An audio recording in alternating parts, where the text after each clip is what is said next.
Award is extra special tonight because the man the award is named after is here tonight to present it. The Otis Senate Award of Excellence, and is presented annually to the recipient who most possesses the qualities of Otis Senate. What an honor it is to welcome back our presenter of the Otis Senate Award of Excellence. Ladies and gentlemen, please welcome Otis Senate. Otis.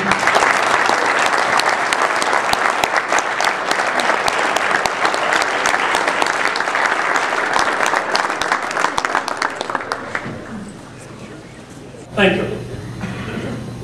I refuse to insult your intelligence and read what's printed in the bulletin about the two people that are receiving this award. These two individuals, Al Doyle and Don Lindell, if you took all the superlatives, great people here tonight, added it all up, it still wouldn't match what Al Doyle and Don Lindell has done for this organization. Even before we had our first conference, we talked to them. They backed us 100% at the Public High School Athletic Association level and with the State Education Department. I wonder where we would be today if it wasn't for their help. I would like to call the two forward, except Al can't be here, we know. His daughter Barb is here. And with that, I'm done.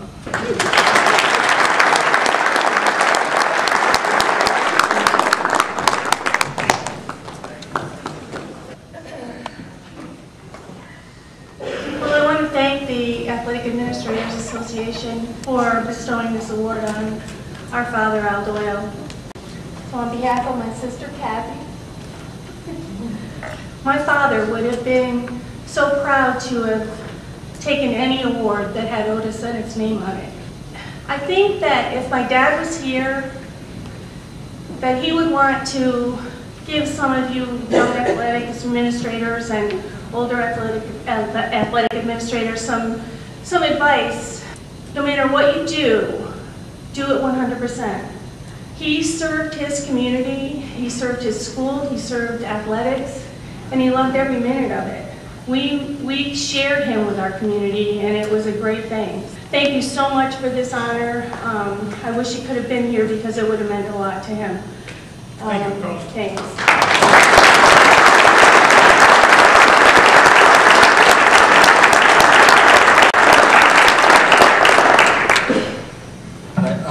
Barbara, I have to say, I'm sorry, I guess I was part of that family because the times he was missing, he was with me. We were on the road, traveling a lot.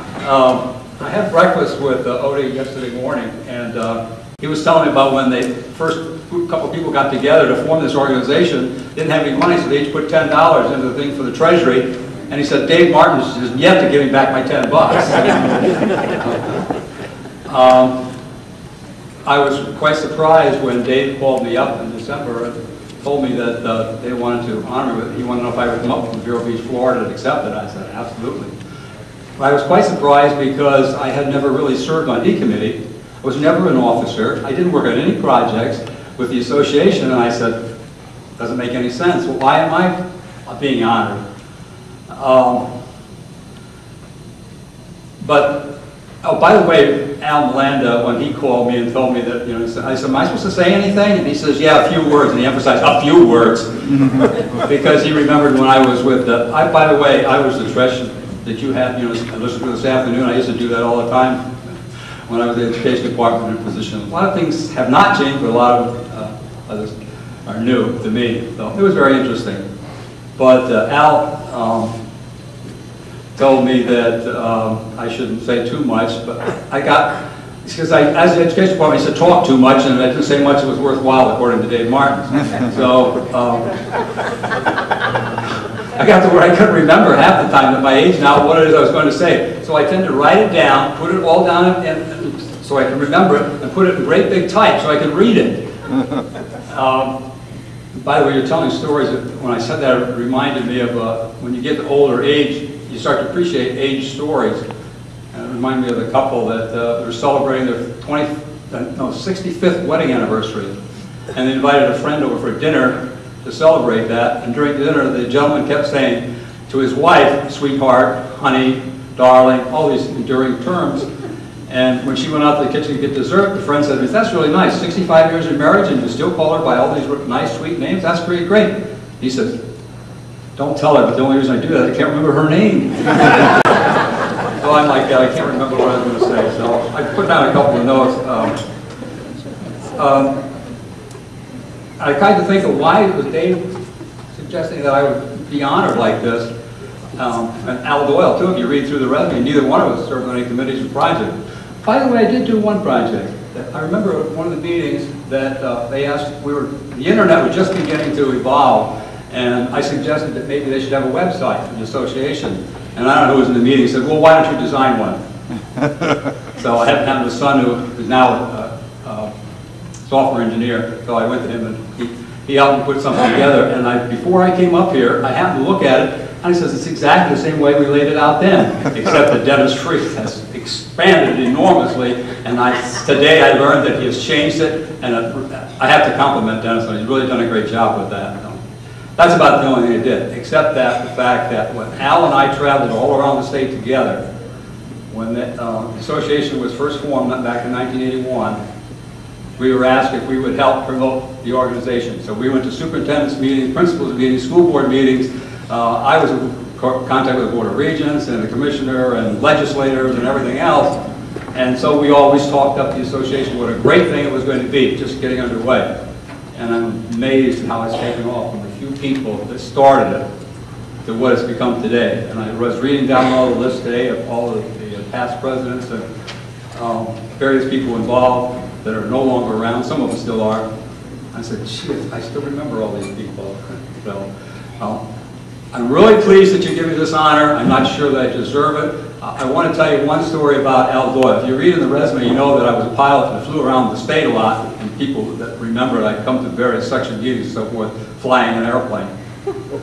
One day, we were going, it was in wintertime, and we were going into Rochester, New York. Al Doyle was with me. I had a friend who had a twin-engine airplane they let me use from time to time, had de-icing equipment on it, and it was in the wintertime, and we were going into Rochester for a meeting for Section 5. And Al was sitting up in the co-pilot. This is an 8-place airplane with an aisle down the center and an air door and so forth. And so he's sitting up in the co-pilot seat with me. And as we started to approach, make an instrument approach into Rochester, I looked out and there was a little bit of ice starting to form down the wings of the airplane. Well, the normal procedure when you have ice on it is that, first of all, is to turn on the heat to the propellers. So it would keep the ice off of it. And then as the ice builds up on the wings and the tail, then you hit the inflate the boots that would crack the ice and make it go off. Well, Al had never experienced this before. So as we're coming in, I look out and see the ice out on the wing. Uh-oh, I should have turned on the heat to the propellers. And when I turned it on, the ice started to melt off and came off in little pieces. Well, the two engines are sitting right here. When those pieces came off, you should have heard the racket it made across the side.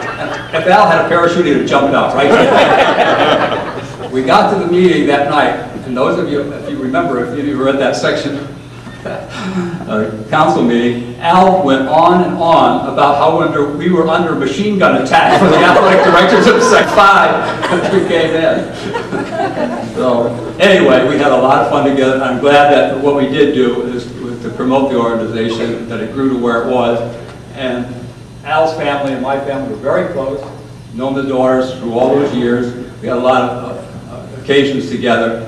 And so on behalf of myself, my family, oh, by the way, Otis told me to make sure I introduce my daughter and son-in-law who are here, Julie and Steve Evans. And I always do what Otis told me to do.